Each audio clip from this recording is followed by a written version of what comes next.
Don't do it. No, no, no, no, no, no, no, no.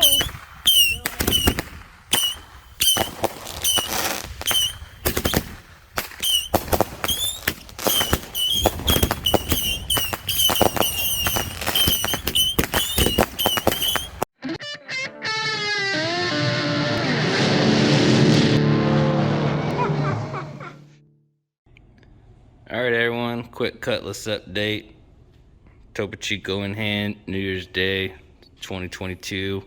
Wearing shorts and flip-flops in South Texas. So as you can see, not a lot's really changed. Everything that isn't coated is rusting. Anything that's steel and doesn't have a protective coating is starting to accumulate some surface rust, but it just adds to the patina, right? You know, looks cool. Got some bird turds on the engines. Somehow birds shit on the car while it's in the garage. You know, impressive. So, for those of y'all that don't know, we have a baby on the way. And due April of 2022. And so Mr. Cody Jones and I have committed to getting this thing running under its own power by April. And what that means is we'll be able to shift it through gears. It'll be able to pull in and out of the garage, but it's not going to be able to stop. We're not going to have brakes. So I have hubs, I have brakes, I have calipers, I have pads, I have everything we need to do, but I don't have money for tires.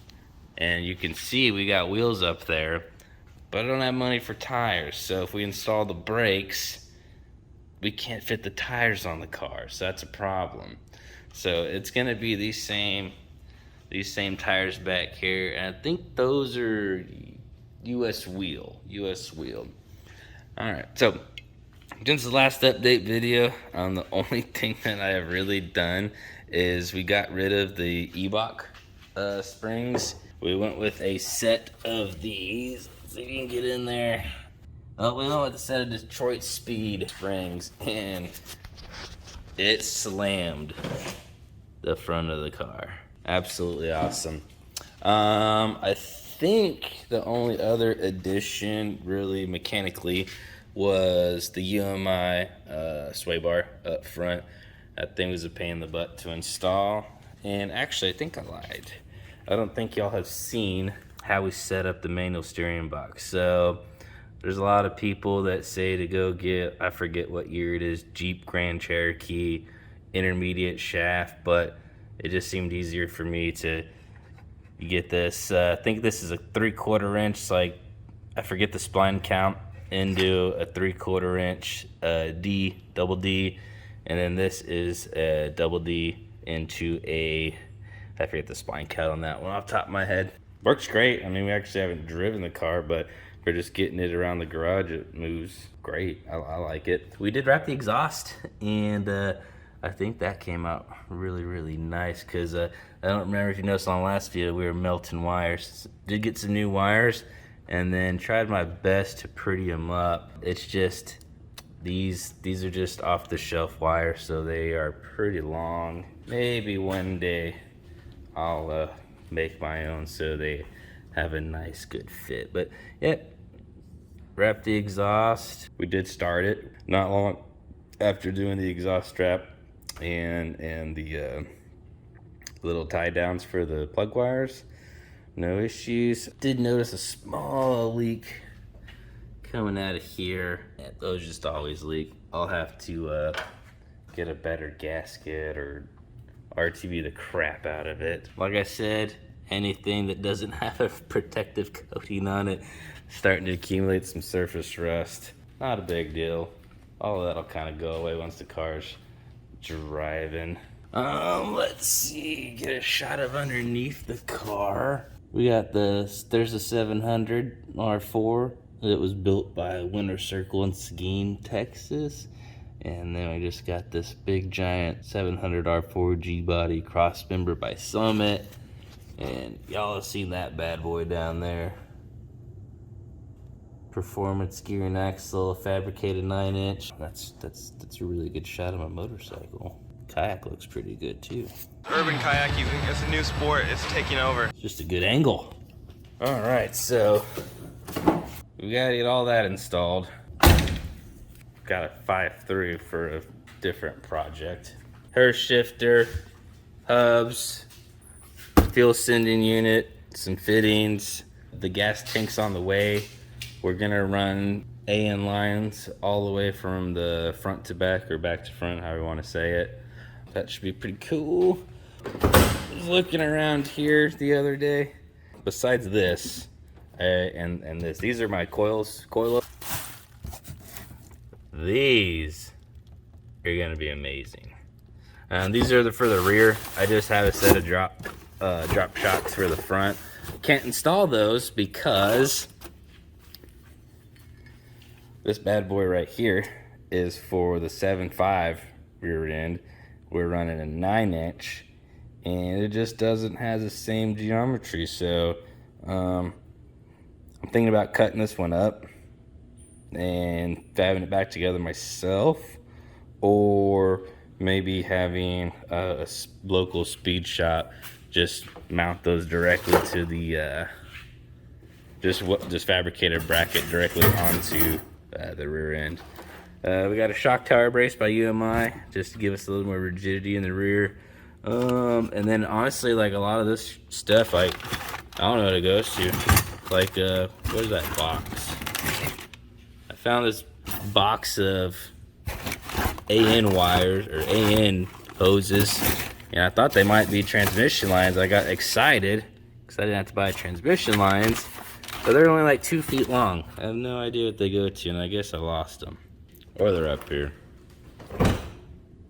Now, funny story, I was gonna go fishing, pulled out my waders, and a giant spider walked out of them, so that's where they're living the rest of their lives. And let's see, might as well find the rest of our parts real quick. All right, so we got the brake booster, but not too worried about that because we're not gonna run brakes. Who rules? O'Doyle rules! O'Doyle rules! O'Doyle rules! O'Doyle rules! There's our EBC rotors. Those are my factory S10 calipers brackets that I painted, but I have some brand new red powder coated power stop brakes in there. And then this is just my air cleaner. And then these bad boys will go on the front. These are some Beltec shocks. They're gonna go up front. They're for a 2-inch drop, which I think that's what we got, is a 2-inch drop. I didn't install those yet because I didn't want the shaft to rust just from sitting, so I kept those in the box. So, what Cody and I have to do to get this bad mother trucker going is pretty simple. Let's just start with the transmission. Bolt the flex plate to the torque converter. Okay, got bolts in the trunk somewhere. Some ARPs. Okay, we have to install the detent cable right here. All right, and then we have to install the cooler lines, which I bought 20 feet of AN hose to run the fuel tank. I'm hoping there's enough left to just make the transmission lines, because that would be fabulous. Okay, so let's see, cooler lines, bolt on converter or bolt converter flex plate, and then the detent. I think that's all we need. Okay, I'm gonna order the yoke so I can start measuring drive shaft length. We'll install drive shaft, and oh, forgot the most important part, that bad her shifter over there. We got to be able to shift, and that should cover the transmission. I'm hoping before that time even comes that I'll have the fuel system completely buttoned up, because right now, if y'all remember, we're just running the mechanical pump, which I got new fittings because I do not like how those are clocked. Those are not swivel fittings, those are just like standard 90s, and so once they reach their torque, they're just set at that ugly orientation. I don't like it. And so we just have this Dayco fuel line, and we just run that to our BP tank, which is somewhere around here. So we're actually going to run braided line all the way to the back. I'm gonna make it nice and pretty. And I'm hoping to do that before Cody shows up. Cody and I are going to focus on transmission. We're going to focus on ignition and wiring. So I'm thinking about putting a painless box here, either on the inside or outside. Haven't decided yet. I think the outside honestly be easier, but have to do some research if there's any risk of heat. But I mean, I don't think so. The car's not going to have a lot of electrical. Eventually, it will be street legal, but it's still going to have like the bare minimum. I don't think that we're going to actually run a key on this thing. The more and more I thought about it, people keep drawing on my car. The more and more I thought about it, I think what we're going to do. So, I don't think. Oh, I actually didn't realize I had a key. Doesn't really seem to work. This is gross, huh? This is what happens when your car sits for a very, very long time. But the bones are good.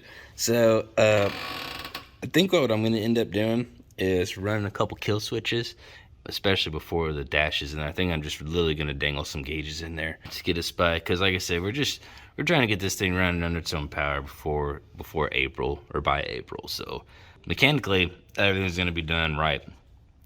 But some of the other stuff, I don't want to say it's going to be half-assed, but there will be some hack job shit going on. All right.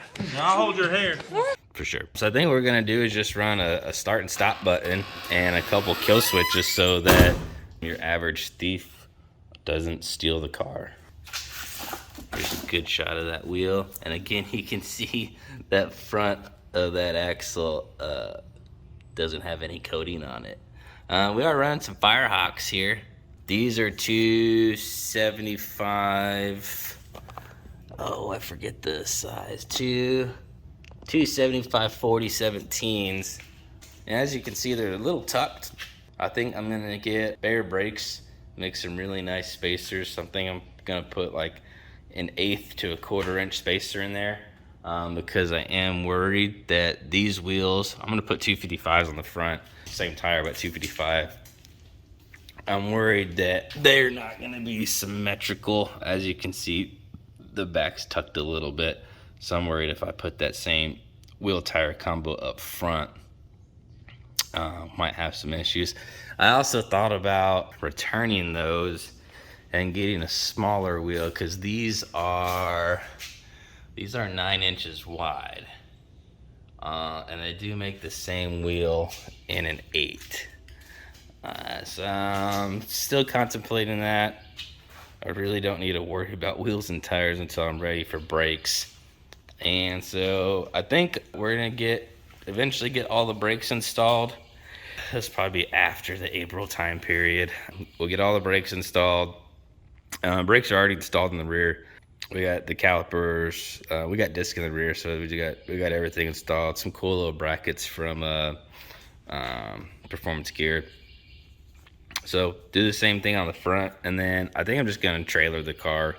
Honestly, I'm getting a lot of flack for that, but I think I'm gonna trailer the car to a local shop and have them do hard lines for me, because I suck at it. I don't want to do it. I just want a professional to do it. And then at that point, the car will run. It'll start, it'll move, it'll stop, and then that will be the point where we start putting fenders back on, button up all this. I do still need to figure out what to do with the radiator. That's supposed to be a direct fit, but as you can tell, it does not fit in the core support, and you have a lot of mounting positions up top, so I don't want to hack into that.